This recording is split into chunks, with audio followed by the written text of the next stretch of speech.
జున్ను, ఈరోజు శరన్నవరాత్రుల్లోని 9వ రోజు శ్రీ దుర్గాదేవి కథ చెప్తాను విను. మహిషాసురుని చేతిలో పరాజితులైన ఇంద్రాది దేవతలు బ్రహ్మదేవుని వెంటబెట్టుకొని కైలాసం చేరి పరమేశ్వరునికి నమస్కరించారు.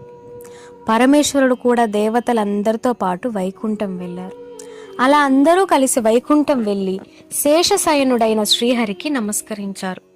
శ్రీహరి వారందరినీ స్వాగతించి గౌరవించి ఉచితాసనాలిచ్చి కుశలం అడిగాడు.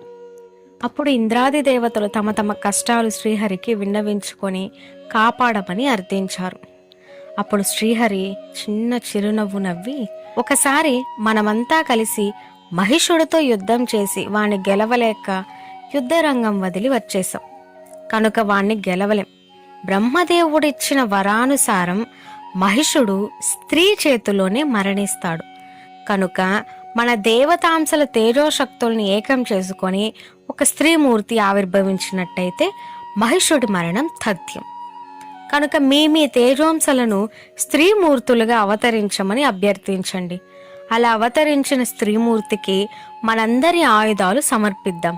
సర్వ తేజస్ సమన్వితమైన శ్రీమూర్తి మహిషాసుర సంహారం చేసి మీ కష్టాలు తొలగించగలదు అన్నాడు. దేవతలందరికీ ఈ ఆలోచన బాగా నచ్చింది. అందరూ తమ తమ తేజోంశలను స్త్రీ రూపం ధరించమని అర్థించారు. అలా దేవతలందరి తేజోంశతో ఒక స్త్రీ రూపం ఆవిర్భవించింది. శ్రీహరి తన సుదర్శన చక్రం నుంచి మరొక చక్రాన్ని సృష్టించి ఇచ్చాడు. శివుడు తన త్రిశూలం నుంచి త్రిశూలాన్ని సృష్టించి ఇచ్చాడు. వరుణుడు శ్వేత చంద్రికలు వెదజల్లే శంఖాన్ని పాసాయుధాన్ని సమర్పించాడు. అగ్నిదేవుడు శతాగ్నిని బహుకరించాడు. వాయువు దివ్య అక్షయ తూనీరాలను సమర్పించాడు. దేవేంద్రుడు తన వజ్రాయుధం నుంచి మరొక వజ్రాయుధాన్ని సృష్టించి ఇచ్చాడు.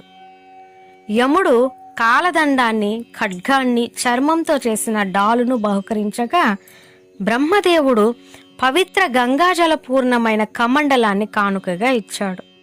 విశ్వకర్మ గండ్రగొడ్డల్ని బహుకరించాడు. సూర్యుడు తన తేజస్సులను బహుకరించాడు. ఇలా దేవతల తేజోంశతో మహిషాసురుణ్ణి వధించడానికి ఉద్భవించిన ఆ మహాశక్తి రూపమే మన దుర్గాదేవి. ఓం శ్రీ మాత్రే నమః. ఈ కథ గనక మీకు నచ్చితే ఒక్క లైక్ ఇవ్వండి. ఇలాంటి మరెన్నో వీడియోస్ కోసం వెంటనే మన ఛానల్ని సబ్స్క్రైబ్ చేసుకోండి.